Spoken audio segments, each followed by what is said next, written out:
Hello my friends, my name's Bella, and if you're new here, hi, welcome. I hope you enjoy your stay, and if you're coming back, thank you. Please leave a 5-star review down below. It would really help me out.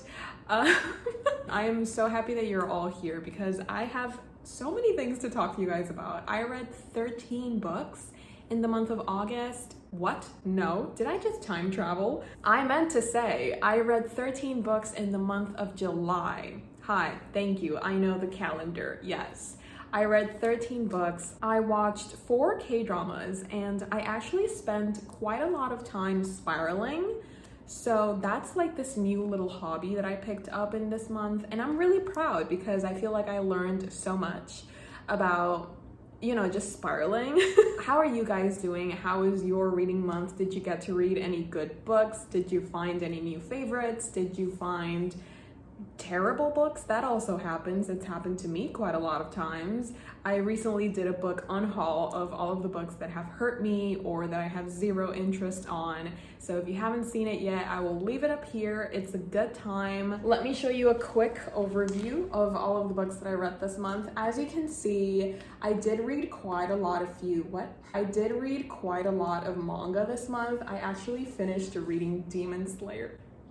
Sorry, I'm not ready to talk about that yet, but of course, you know, lots of things to discuss and I can't wait to get to them. But before I can get to all of the books that I read and all of the K-dramas that I watched, I did want to take a second to thank the sponsor of today's video, which is none other than Book of the Month. If you've been here for a while, then you know that Book of the Month has been a great supporter of myself and my channel, and they've introduced me to some amazing, incredible books throughout these months. Book of the Month is a fast-growing and super popular online book service for readers like you and me. Their mission is to promote new and emerging authors and help us find books that we are bound to love. They feature so many different genres like thrillers, fantasies, nonfiction, memoirs. There's just so many different types of books to choose from and so many opportunities to find your new favorite. You can get your first book for only $9.99 using the code SIZZLE. Book of the Month also has a podcast that's called Virtual Book Tour, where they interview the authors of the books that they're featuring, and it's such an interesting conversation because we get to learn more about the book and how it came to be, the creative process, if there are any interesting anecdotes to share, and it's just really fun to listen to. So if you're interested, you can find the podcast on Spotify or Apple Podcasts. This month, they have 7 books from which you can choose from, and I am so excited for my picks because they sound right up my alley. I went for The Devil Takes You Home and Bronze Drum. Don't they just look absolutely stunning? Make sure you head on over to bookofthemonth.com to get your first book for only $9.99 using the code SIZZLE. I guess it's time to talk about the 13 books that I read this month. The first book that I read this month was The Crown of Gilded Bones by Jennifer L. Armentrout, and this is the 3rd book in the Blood and Ash series that she's currently writing. I think it's going to be like a total of 6 books, but unfortunately, this is going to be my last Blood and Ash book. I think that halfway through reading this, I realized that I am so over this story. Yeah, it was good for the first 300 pages. And then when I realized that I had 300 more pages to get through, I was like, nah, sis, this is not for me. Like, thank you. I had a fun time while it lasted, but I think it's over between us. I just think that this book made me realize just how repetitive this story is, because let me tell you, there's a very quick formula that Jennifer L. Armentrout uses in this book, and she recycled that baby so many times. I was like, really? Are we gonna do this one more time? Just really? So basically there's this huge fight and then they survive. And then they have sex. And then there's a huge fight again. They almost die, but they don't, so they have celebratory sex. And then they have another fight. Oh my God, surprise. They almost died. Oh no. Then they have sex because they, you know, survived. It's like cute. It's like fun. You know, if you're into that, I guess, it's like a good way to waste time, in my opinion. And this is coming from a Jennifer L. Armentrout supporter. I love the Luck series. I don't know what that says about me, and I don't really care. It makes me happy. And I just thought that this series could do the same thing because, of course, I love the characters. I hesitated after the word love because I don't think I really love them. I think I enjoyed our time together, but I'm kind of glad that I've decided to give up on it because I just know I'm not really going to get any more character development. I'm just not going to get anything from continuing this series. So while I'm glad that I read this book, I'm glad that it's over. The next book that I read was a quite unmemorable memoir, and that is Crying in H Mart by Michelle Sonner. Now, don't get me wrong, I had really high expectations for this book because everybody in booktube or on Instagram or just anywhere in general, they were like, bring the tissues, you're going to cry your heart out, this is going to be so hard to get through, it's heartbreaking, it's so emotional, oh my god. When I started this book, I was ready. I got my tissues ready, I got my water to rehydrate after crying, and the fact that I didn't even shed one tear, it's like, what's, you know, like why? By not liking this book, I know that I'm in the minority. I know that basically everybody who's read this has fallen in love with it, has fallen in love with the author and her journey and her words and the way that she went about living this experience. And I appreciate her bravery in sharing that. I think maybe the hype got to me a little too much, and I expected a little bit too much from this book, so maybe it's on me. I did get to use my transparent Post-its, and that made me really happy. But that's as far as I'll go in saying that I enjoyed this. Yeah, I don't know, like I really wanted to enjoy this. I really wanted to feel something while I read this. But I didn't. I really didn't. This next book was also a disappointment, and you know, I think we can see where my reading slump came from because I just started my month reading very disappointing books, very subjectively bad. For me personally, in my experience, they were bad. Maybe for you, you loved them, and I'm so happy for you. So this next one is a classic, and I think I was so surprised that I didn't like it. One, because of the reviews from friends and just like overall, everybody seems to love this book. Maybe it's on me, you know what I mean? Like maybe I shouldn't have seen the 2019 movie adaptation that gave me such high expectations for the book because I saw the movie and I fell in love. I fell in love with the characters, with the writing, the cinematography, the score. It was poetic cinema. And I feel like because of the movie, I had such high hopes for the book. And when I actually read the book, I was so sorely disappointed. It's like waking up from a beautiful dream into, you know, reality. But anyways, Little Women. I know that so many people love this book, and I know that so many people hold this book so close to their hearts. I'm not one of them. That makes me feel like such an outsider because I wanted to love this book. I wanted to love it so much. I think the only thing that I enjoyed about this book is how nice the final product looks because I did use, you know, the aesthetic tabs, and it looks pretty cute. It does match the cover, and I think that's like the only good thing that I'm taking away from this reading experience. Although it did have its good moments, like here I am annotating the heck out of this book. I had thoughts, I had opinions, I had feelings as I was reading this book, and I did really enjoy seeing the character development of these four sisters. But I don't know, the magic just wasn't there for me, and it made me feel really sad that I couldn't feel how other people felt about this book because it just came to a point where I thought that there was something wrong with me for not enjoying this book since everybody else seems to love this. And it's such a timeless classic. Like, what is wrong with me that I don't understand the beauty of this book? That lasted for like 3 seconds, and then I reminded myself that reading is subjective and not everybody is going to have the same opinions. I mean, it's very nice when a lot of people can agree about a book and how it made them feel, but I think that interesting conversations rise from differences, and the fact that I don't love this book as so many people do, and the fact that this is a very forgettable classic in my opinion, it is sad, but it is interesting, and I don't know.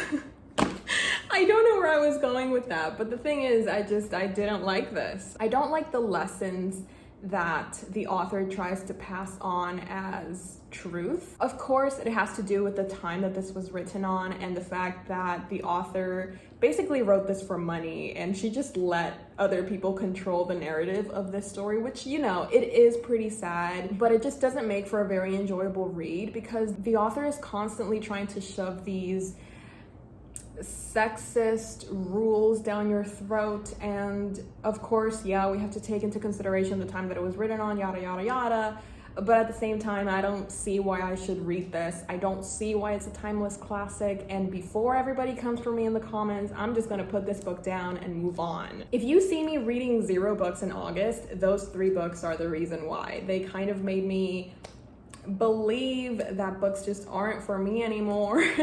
After having such negative reading experiences, I was like, I should read something that reminds me why I love reading. I should reread an old favorite or something that brings back positive emotions. And for that, I picked up Harry Potter and the Philosopher's Stone, written by Harry Potter. Harry Potter wrote his own book. Love him. That's amazing. It did give me the cozy vibes. It did make me feel like I was being wrapped up in a warm blanket and just cuddled and being reminded that I am loved and that I am valid, and it was just a really wonderful rereading experience. I loved reading back on some of my annotations. It's just a good old time. And of course, after I had to watch the movie, you know, it's a 2-in-1 type of experience, and I really enjoyed it. It was a good time. It gave me the warm and fuzzies. This was like the first book in July where I was like, maybe I do like reading still. Like, even though I've read 3 consecutive bad books, maybe there is still hope for me. And then I went ahead and just lost it. You know what I mean? Like, emotionally, physically, metaphysically, statistically, scientifically, I just lost it. And I decided to do a 24-hour live stream with my Patreons. So I was on camera reading or doing other things like, I think we did a bookshelf scavenger hunt at one point. We did Smash, Marry, Kill. We did Wordle. Like, it was just a very interesting 24-hour live stream. But during those hours, I also managed to read some manga, and I read all of this. The first manga volume that I read in my 24-hour live stream was Jujutsu Kaisen Volume 15. Yes, still traumatizing, still incredibly emotionally hurtful. Gege Akutami has no regard for my emotions or my opinions or my feelings. It's like borderline misogynistic what this author is doing at this point. But the thing is, I keep reaching for more. Yes, I'm hurt. Yes, I'm traumatized. Yes, I will never be able to attach myself to characters and not fear for my own mental sanity. But I keep reaching for more. Of course, I'm going to continue reading Jujutsu Kaisen because it is still pretty amazing. It is pretty iconic, and I just love my time reading this, even though it hurts, even though it's painful, even though I'm never the same person that I was when I started reading these books. It's half of my personality at this point. And if I don't keep reading, I'm just going to forget how to act. After Jujutsu Kaisen, I went ahead and read 6 volumes of Demon Slayer. I read 18 through 23, so I officially finished Demon Slayer. It was so embarrassing. It was literally so embarrassing because I was on camera with my Patreons and I was crying, but I was trying to not like make a big deal out of it. So I was just trying to like sniff really quietly, like the tears wouldn't stop coming out, and I was like, sis, get it together, come on, you're on live TV. There's just no saving the tears when you're in this volume. Too much goes on for you to have an adequate control of your emotions. So yeah, I cried on camera reading volume 23, the last volume of Demon Slayer. Honestly, I've been reading Demon Slayer for so long, I can't believe it's over. Like, I can't believe there's not another volume that I have to wait to pre-order. I can't believe that I'm still waiting on the anime to catch up with me. It's like, how am I supposed to continue? I don't understand. And it's such a weird feeling because I don't know, it just felt like it was never going to end. And now that it's over, it's like, what am I supposed to do now? Like, what's the point? We're never gonna get any more of these iconic covers. Like, come on now, these are so good. And you're telling me I have to accept the fact that we're never getting any more of these? Disgusting. Cheers to manga. They never let me down, literally never. If you're in a reading slump, read manga. If you hate reading, try manga. There's also some people I've noticed, I don't know why, and I am going to be going on a tangent, just bear with me, but I've had some people be like, oh, she's read 90 books, but a lot of them are manga. She hasn't read anything really. And I don't understand. Like, I really don't understand that mindset, because I just find it interesting, the fact that you feel so insecure about your own reading that you have to belittle my own. I don't know, I found that funny. So if you're like me and you read manga and people try to take that away from you, people try and be like, oh, that doesn't count, those aren't actual books, don't listen to them, because I feel like they're speaking from a place of insecurity, and I feel like they're speaking even though nobody asked them to. Sorry, I'm trying to be very civil about this, but yeah, I just don't understand people who try to belittle you based on their own pain. Sorry, moving on. After my 24-hour live stream, I did get sick. Oh, thanks for asking. I did get horribly sick. I spent 2 days bedridden. I think it was just my body punishing me for doing that. After the live stream, I was like, I don't want to touch any more books. Like, I don't want to touch any more books until I die. I just want to watch K-dramas. So that's exactly what I did. Hi, hello, let's talk about K-dramas for a little bit. The first K-drama that I saw was Mr. Sunshine. And this is a historical drama, so I didn't have that many expectations for this one. I started it because it has the actress of 2521, which is a K-drama that I saw earlier this year, and it became one of my all-time favorites. And I was like, okay, I love this actress. I need to see everything else that she's been on. And when I saw that she was the main character in Mr. Sunshine, I was like, okay, I must watch it. Even though I don't like historical dramas, let's just give this one a chance. And I did. I gave it a chance, and it absolutely tore my heart out. I was so distraught when I was literally so distraught when I saw this K-drama. You don't understand. I have so many questions. The first one being why, the second one being how dare you, and the third one being please say psych. I know that's not a question, but I just really need the creators or the director or the writers to be like, psych, that's a joke, that didn't really happen. I think my overall rating for Mr. Sunshine is 4 stars, because even though I did love the characters, there were a few episodes that did bore me just a tiny bit. Like, not to say that it's not a fantastically done K-drama, like the sets, the writing, the music, everything, every single element was so well done, and you know, like, kudos to the creators of Mr. Sunshine. You did a fantastic job. The next K-drama that I watched was Remarriages and Desires. This is an 8-episode Netflix K-drama, and it was really fun. It was really entertaining because it has to do with marriages and divorce and cheating, and this woman is trying to get revenge on the mistress. And it was just a great time to see, you know, women stay on top even though men are trying to like ruin their lives. And this woman, she does like this whole 180 just to get back at her ex-husband, and I think that's really beautiful. And I feel like we can learn a lot from women. And I did like seeing a few familiar faces. It's always so fun to see K-dramas where you know some of the actors or actresses and you're like, I've seen you somewhere else. After Remarriages and Desires, I watched My Liberation Notes. I'm sorry, I have to be honest. That drama ruined me. That drama.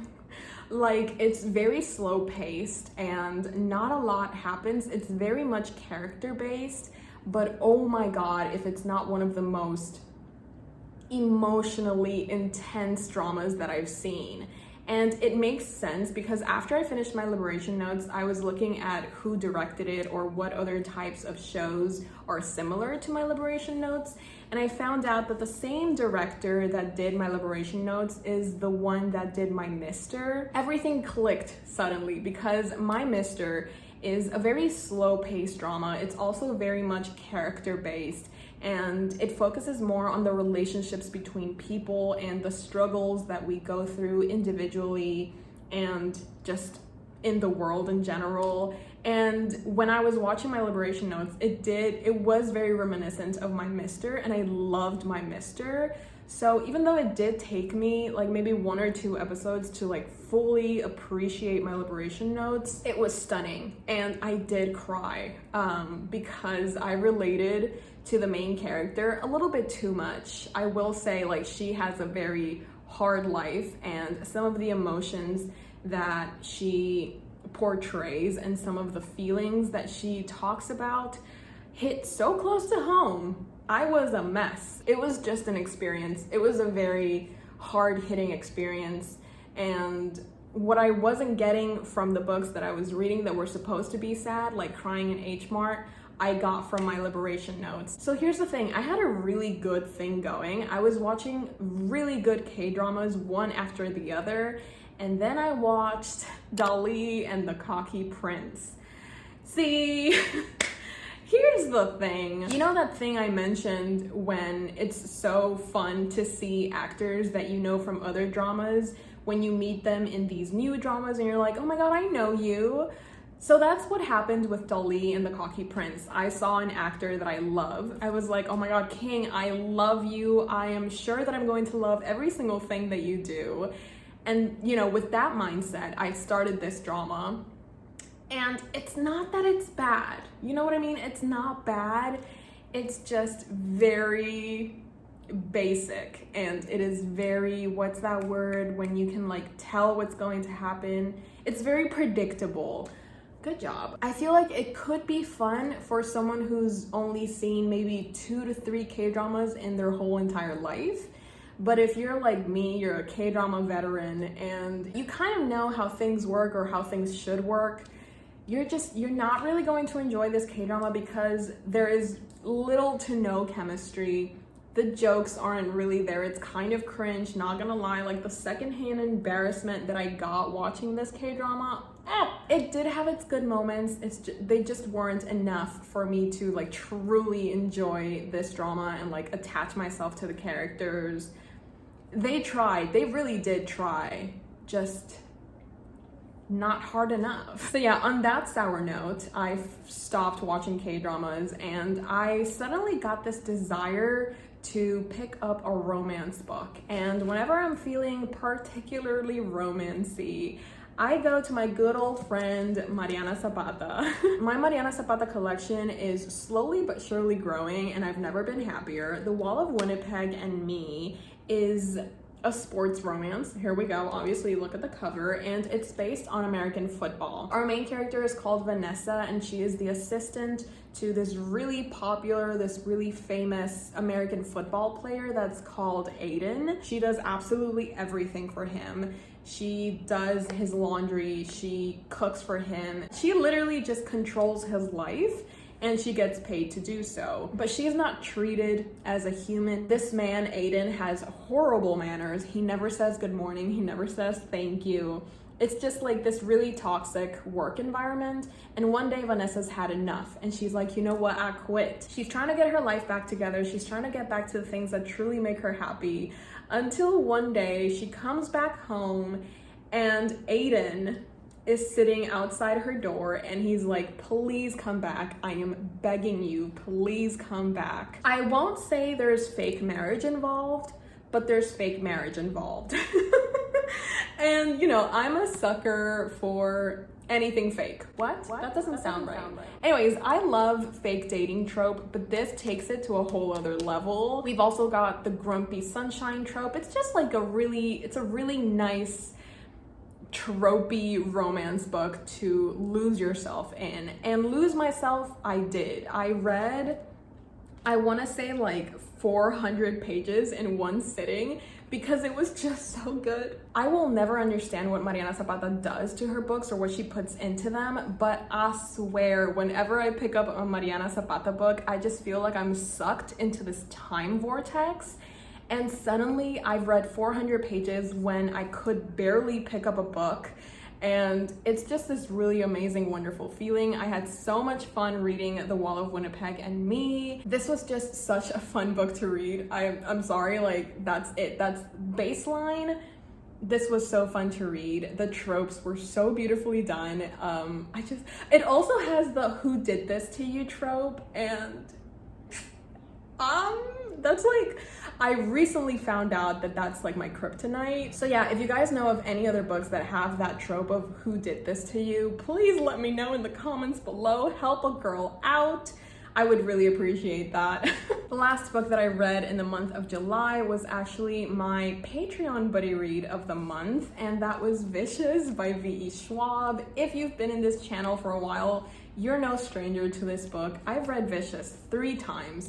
This is my 4th time reading Vicious, and honestly, I wasn't as excited to read it because obviously, you know, 4th time around, what else is going to be new? I basically know this book from top to bottom. I basically wrote it myself at this point. I was honestly so surprised at how much I enjoyed this reread, because now that I wasn't focusing so much on understanding what was going on, and now that I wasn't solely focusing on Victor Vale, I had a lot more brain space to find allusions to different types of books or songs or movies that I've watched. It was really interesting to try and find these similarities between Vicious and different types of characters or stories that I've read. I found similarities between Vicious and The Picture of Dorian Gray. There's some Frankenstein allusions, Alice in Wonderland, also of course Taylor Swift, specifically the song My Tears Ricochet. And if I'm dead to you, why are you at the wake, cursing my name, wishing I'd stayed? No matter how much time has passed, both Victor and Eli can't stop thinking about each other. As we see in future POVs, Eli is constantly thinking about Victor and the moments that they lived together and where it all went wrong. And no matter how much time has passed, they're both so intricately connected. It's very gay. Yeah, it was just amazing, and I did give this 5 stars. I did record an exclusive reading vlog for my Patreons, so if you're interested, the link is always down below. I would love to have you if you would like some exclusive content, some extra content.